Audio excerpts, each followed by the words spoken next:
Depuis la dernière prévision financière publiée en juin, l'horizon macroéconomique s'est assombri. Le consensus des économistes anticipe une croissance qui s'établirait à 1,1% en 2024 et à 1% en 2025.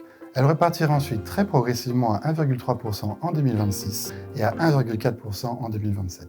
Dans ce contexte économique dégradé, les créations d'emplois seront en net recul par rapport à 2023, avec seulement 38 000 créations nettes en 2024 et 31 000 en 2025.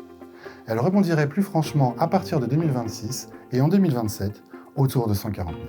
Le nombre de chômeurs indemnisés devrait se stabiliser autour de 2,6 millions en 2024 et décroître à partir de 2025 pour finir à 2,4 millions en 2027 sous l'effet de la réforme d'assurance chômage de 2023 et de l'amélioration de la conjoncture économique.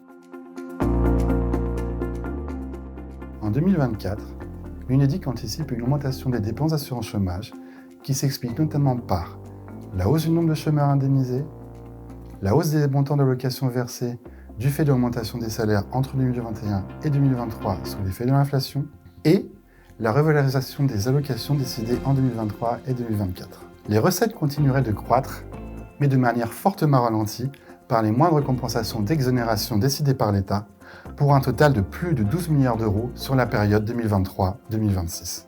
En conséquence, le solde financier du régime serait proche de l'équilibre en 2024 et serait positif à l'horizon de la prévision. 1,8 milliard d'euros en 2025, 3,5 milliards d'euros en 2026 et 9,4 milliards d'euros en 2027. La dette s'élevait à 59,1 milliards d'euros fin 2023. Le désendettement du régime devrait se poursuivre, mais à un rythme très ralenti. En 2027, la dette de l'assurance chômage atteindrait 44,3 milliards d'euros. Sans les prélèvements de l'État sur les recettes du régime d'assurance chômage entre 2023 et 2026, la dette aurait été de 31,3 milliards d'euros en 2027.